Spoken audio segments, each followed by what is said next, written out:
Qand diabeti bor insonlar Ramazon oyida roza tutishi mumkin.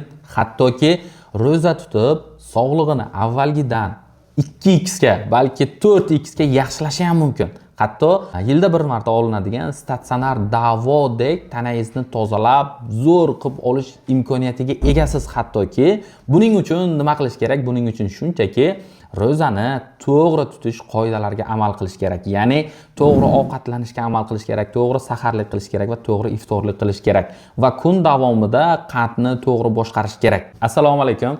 Sizlar bilan sizni sog'lig'ingizni sizdan-da ko'proq o'ylaydigan Bobur doktor. Demak, biz saharlik haqida videomiz chiqardik. Yuqorida kim ko'rmagan bo'lsa, silka qoldiramiz va o'tib ko'rib olishingiz mumkin. Hozir esa juda ham cho'zilib ketmasligi uchun alohida qilishga qaror qilgan va iftorlik videomizni chiqaramiz. Ya'ni iftorga nimalarga e'tibor berish kerak, nimalarga ahamiyatli bo'lish kerak va nimalarni iste'mol qilsa sog'lig'ingizga hattoki foydali bo'ladi, o'zingizni yaxshi his qilasiz va charchab qolmaysiz yoki holsizlanib, madorsizlanib qolmaysiz. Iftorda qilinadigan eng katta xato bu xurmo. Xurmo iste'mol qilishingizga men qarshi emasman. Marhamat, iste'mol qiling. Xurmodan keyin sabzavot iste'mol qiladigan bo'lsangiz, xurmodan keyin go'sht yeydigan bo'lsangiz, marhamat, bitta ikkita xurmo hattoki yaxshi o'zlashtiriladi. Foydasini hali aytaman, lekin birinchi xurmo ketidan shirinlik, qanaqadir pechenyelar siz uchun arzimas va kichkinagina miqdorda bo'lishi mumkin. Bir qoshiqni yedim deyishingiz mumkin. Lekin bular kombinatsiyada raketa qilib qo'yadi qandni. Shunaqangi darajada ko'taradiki, buni skachogi shunchaki sizga hatto sezilmasligi ham mumkin, lekin nerv tolalariga aniq seziladi. Shunday ekan, bunga albatta e'tiborli bo'lish kerak. Eng yomoni ustidan juda ko'pchilikda iftor paytida osh pishadi. Ustidan osh iste'mol qilish. Ko'ryapsiz, ha? Bu aniq hammani dasturxonda bo'ladigan narsa, ya'ni xurmodan boshladingiz, shirinliklar, quruq mevalar yedingiz, ketidan osh olib keladigan bo'lsa, oshni urasiz to'yguncha, chunki sizda ochlik hissi bor. Siz uni bostirishingiz kerak. Hammasi tez bo'lgani sari ko'proq iste'mol qilib qo'yishga majbur bo'lasiz. Va albatta nima bo'ladi? Albatta shuncha narsa yeganingizda nonni tashlab o'tmaysiz-ku. Albatta non ham iste'mol qilasiz. Bu 4 ta qandni raketa qiladigan kombinatsiyada bu shunaqangi pik qilib qandni tepaga ko'tarib qo'yadiki, siz buni tasavvur ham qila olmaysiz. Agar sizda libra bo'ladigan bo'lsa, e'tiborli bo'lsangiz, bilishingiz mumkin. Lekin sizda libra yo'qmi? Siz doimiy qandni o'lchab turmaysizmi? Siz bu haqda bilmaysiz. Siz o'zingizni yaxshi his qilishingiz mumkin. Birdaniga o'sha ovqatni eyforiyasiga berilib o'tkazib yuborishingiz mumkin. Lekin keyinchalik bu ta'sir qiladi. Shunday ekan, bu kombinatsiyadan qoching. Siz uglevod va yana uglevod iste'mol qilishingiz mumkin emas. Siz birinchi o'rinda sabzavotlar iste'mol qilishingiz kerak. Keyin oqsil, keyin sekin astalik bilan yetmaganiga, to'lmaganiga oz miqdorda uglevod iste'mol qilsangiz bo'ladi. Agar xurmo iste'mol qilsangiz bo'ladi, yo'q emas, hatto foydali. Ya'ni yengil va vitaminlarga boy ham tanani tezroq o'ziga keltirishga yordam beradi hattoki xurmo. Demak, bitta yoki ikkita dona xurmoni iste'mol qilganingizdan keyin 1 stakan suvni ichib, 10-15 daqiqa xotirjam bo'lish, biroz kutish eng yaxshisi. Birdaniga qandni ko'tarilmasligiga sabab bo'ladi va tana o'zini tiklab oladi mana shu vaqt ichida.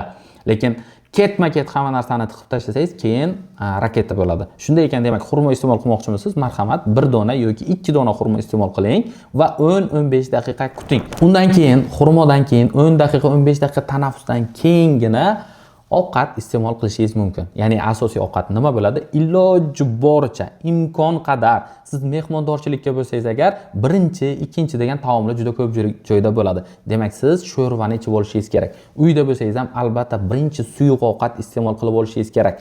Iloji boricha suyuq ovqatingizning ichida go'sht ko'proq bo'ladigan bo'lsa, sizni tanangiz uchun juda ham foydali bo'ladi. Agar sizda buyrak bilan bog'liq muammo bo'lmasa, demak, bemalol o'zi buyrak bilan bog'liq muammosi borlarga men roza tutishni qat'iyan cheklab qo'yganman avvalgi videolarimda. Demak, bu yerda hammasi hech kimda asorat bo'lmagan insonlar roza tutyapti. Siz bemalol ko'proq go'sht iste'mol qilishingiz mumkin. Sabzavot iste'mol qilishingiz mumkin. Ana shu joyda faqat sekinlik bilan iloji boricha pauzalar qiling. Ovqatlar orasida pauza qiling. Ovqatni sekin chaynab yeng. Shoshilmang. 5 minut kechroq boshqa yoningizdagi sherigingizdan 5 minut kechroq ovqat yesangiz ham bo'ladi. Hech narsa bo'lmaydi. Qancha sekin yeydigan bo'lsangiz, shuncha kam kaloriya iste'mol qilasiz va shuncha organizmga sekin-astalik bilan singib siz uchun foydali bo'ladi. Hattoki ora-orada suv ichishingiz mumkin. Birdaniga litr suv ham ichish kerak emas. Iloji boricha iftordan keyin saharlikkacha bo'lgan vaqtni o'zingiz uchun 5-6 soatini albatta belgilab oling. Uyqu yaxshi bo'lishi kerak. Qancha yaxshi uxlaysiz, shuncha tanangiz yaxshi tiklanadi. Va uxlagungacha bo'lgan vaqt orasida siz suvlarni ichib oling. Birdaniga 1 litr suvni ichib, uni zapas qilish kerak emas. Suvni organizmda zapas qilib bo'lmaydi hech qachon.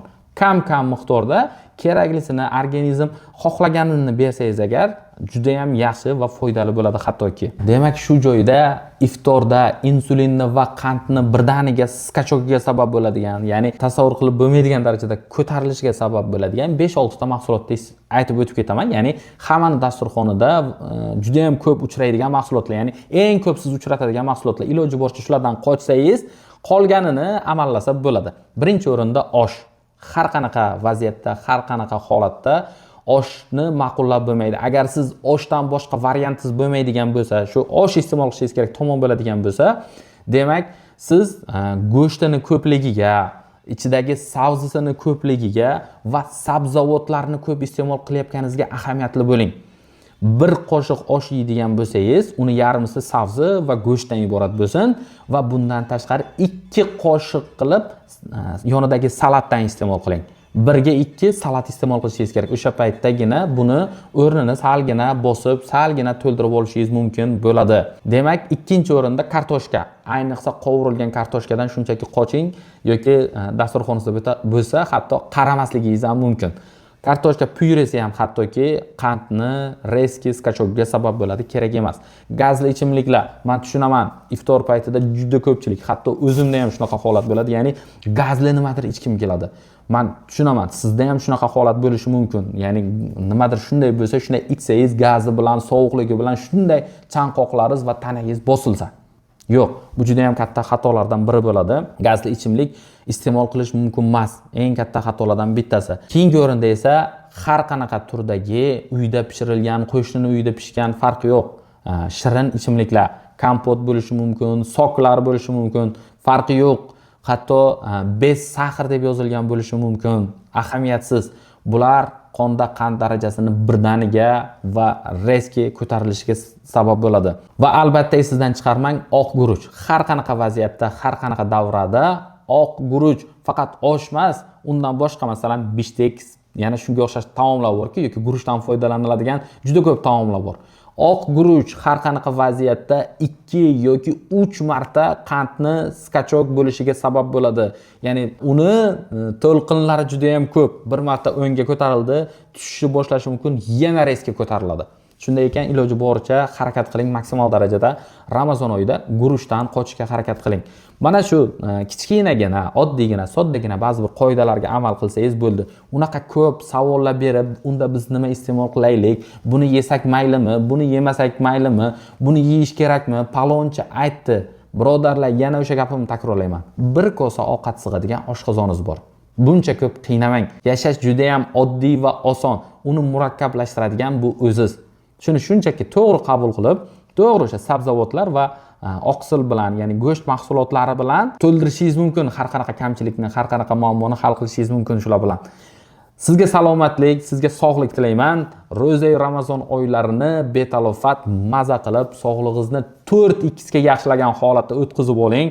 Butun boshli necha yoshda bo'lishingizdan qat'iy nazar, umringiz davomida yig'gan gunohlaringizni hammasini to'kib olib, mana shu ro'zadan shunday onadan tug'ilgandek chiqishingizga tilakdoshman.